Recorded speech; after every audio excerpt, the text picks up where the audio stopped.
आज हम बात करने जा रहे हैं पास्ट कंटिन्यूअस टेंस के बारे में। ये वीडियो आपको पूरा देखना है।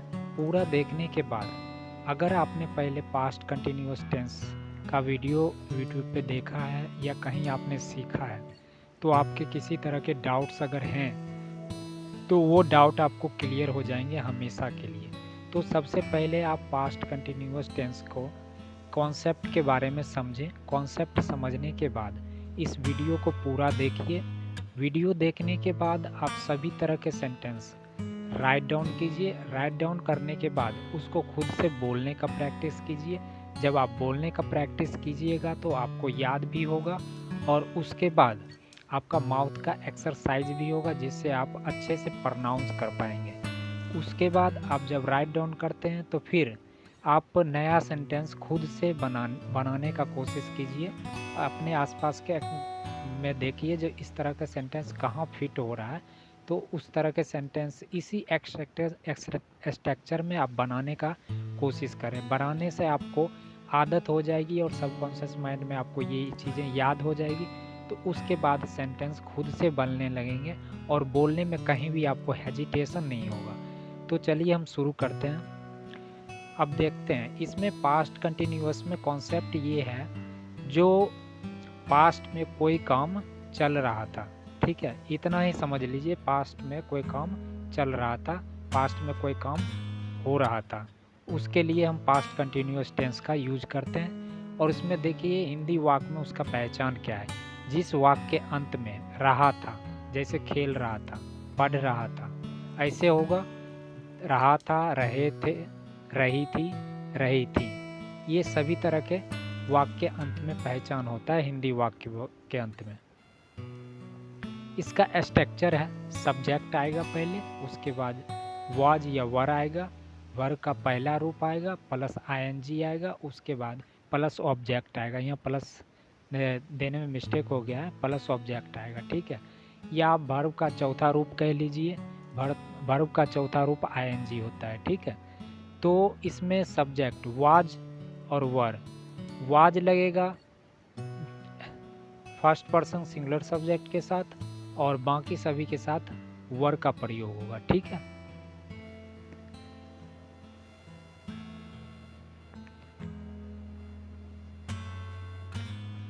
आप देख सकते हैं फर्स्ट पर्सन सिंगुलर नंबर में जो वाक्य रहेगा, ठीक है, और थर्ड पर्सन सिंगुलर नंबर के साथ वाज, बाकी सभी के साथ वर लगेगा। ठीक है, ये बातें याद रखिएगा हमेशा। फर्स्ट पर्सन सिंगुलर नंबर के साथ आई का प्रयोग होगा इंग्लिश में। थर्ड पर्सन सिंगुलर नंबर के साथ ही, सी, इट का प्रयोग होगा। ठीक है, और प्लूरल में आप जानते हैं वी के साथ वर लगेगा। ठीक है,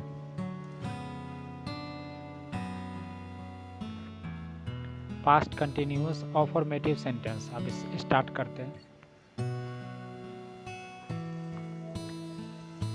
जैसे देखिए मैं जा रहा था, आई वॉज गोइंग।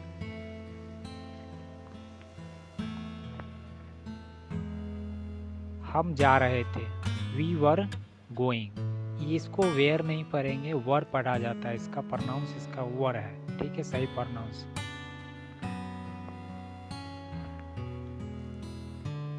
तुम जा रहे थे, यू वर गोइंग। वह जा रही थी, सी वॉज गोइंग।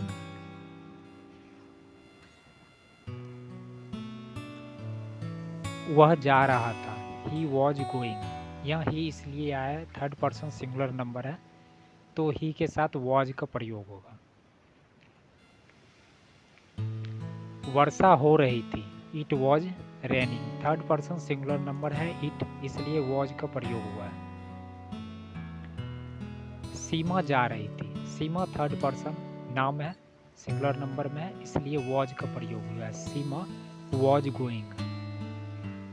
निगेटिव सेंटेंस देखते हैं। निगेटिव सेंटेंस में मैं नहीं जा रहा था। ठीक है, इसमें पहले लगेगा सब्जेक्ट का स्ट्रक्चर होगा सब्जेक्ट प्लस वाज या वर प्लस नॉट उसके बाद वर्ब का चौथा रूप प्लस ऑब्जेक्ट। यहाँ देख लीजिए, मैं नहीं जा रहा था, आई वॉज नॉट गोइंग। तुम नहीं जा रहे थे, यू वर नॉट गोइंग। हम नहीं जा रहे थे, वी वर नॉट गोइंग। आप नहीं जा रहे थे, यू वर नॉट गोइंग। वह नहीं जा रहा था, ही वॉज नॉट गोइंग। वह नहीं जा रही थी, सी वॉज नॉट गोइंग। सीमा नहीं जा रही थी, सीमा वॉज नॉट गोइंग। वर्षा नहीं हो रही थी, इट वॉज नॉट रेनिंग। अब देखते हैं इंट्रोगेटिव। इंट्रोगेटिव सेंटेंस में पहले आएगा क्वेश्चन वर्ड, ठीक है, वॉज या वर, उसके बाद सब्जेक्ट आएगा, उसके बाद वर्ब, मेन वर्ब आएगा प्लस आईएनजी आएगा, उसके बाद ऑब्जेक्ट आएगा। आप देखिए, जैसे कोई सवाल इंट्रोगेटिव सेंटेंस में जो क्वेश्चन वर्ड होता है, इसमें सवाल यस या नो में पूछा जाता है, ठीक है। जैसे क्या मैं पढ़ रहा था, इसमें यस या नो होगा, ठीक है। क्या मैं पढ़ रहा था, वॉज आई रीडिंग। क्या हम खेल रहे थे, वर वी प्लेइंग। तुम क्या खेल रहे थे, क्या तुम खेल रहे थे, वर यू प्लेइंग। क्या आप खेल रहे थे, वर यू प्लेइंग। क्या वह खेल रहा था, ही वॉज प्लेइंग। वॉज आया है इसलिए यहाँ ही का प्रयोग हुआ है, थर्ड पर्सन सिंगुलर नंबर में है इसलिए वॉज का प्रयोग हुआ है। और क्या से शुरू हुआ है तो वॉज लगेगा, ही वॉज प्लेइंग। क्या वह पढ़ रही थी, वॉज सी रीडिंग। क्या सीमा खेल रही थी, वॉज सीमा प्लेइंग। वॉज को वॉज नहीं पढ़ा जाएगा, वॉज पढ़ेगा, ठीक है, वॉज प्रोनाउंस होगा। क्या वर्षा हो रही थी, वॉज इट रेनिंग। क्या मैं खेल रहा था, वॉज आई नॉट प्लेइंग। क्या हम नहीं खेल रहे थे, वर वी नॉट प्लेइंग। क्या तुम नहीं खेल रहे थे, वर यू नॉट प्लेइंग। क्या वह नहीं खेल रहा था, वॉज ही नॉट प्लेइंग। क्या वह नहीं खेल रही थी, वॉज सी नॉट प्लेइंग। क्या वर्षा नहीं हो रही थी, वॉज इट नॉट रेनिंग। क्या सीमा नहीं खेल रही थी, वॉज सीमा नॉट प्लेइंग। अब देखिए WH फैमिली का।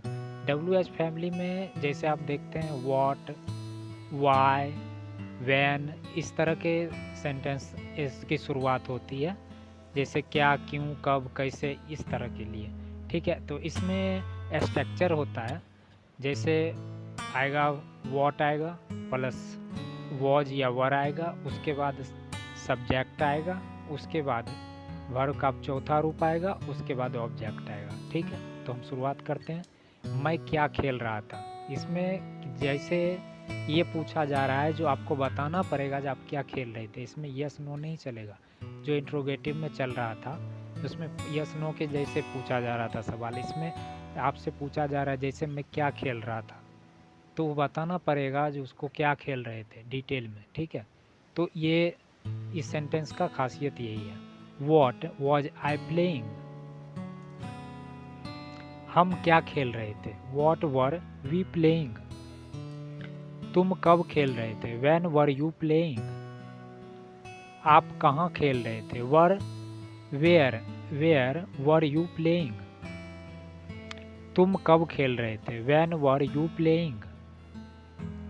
वह क्यों खेल रहा था, वाई वॉज ही प्लेइंग। वह कैसे खेल रही थी, हाउ वॉज सी प्लेइंग। वर्षा कहाँ हो रही थी, वेयर वॉज इट रेनिंग। सीमा कब पढ़ रही थी, व्हेन वॉज सीमा रीडिंग। मैं कब नहीं खेल रहा था, when was I not playing. ये नेगेटिव सेंटेंस है, ठीक है। इसमें हम क्यों नहीं खेल रहे थे, why were we not playing. तुम कहाँ नहीं खेल रहे थे, where were you not playing. आप कब नहीं खेल रहे थे? When were you not playing? वह क्या नहीं खेल रहा था? What was he not playing? वह क्या नहीं खेल रही थी? What was she not playing? वर्षा कहाँ नहीं हो रही थी? Where was it not raining? सीमा क्यों नहीं खेल रही थी? Why was Seema not playing?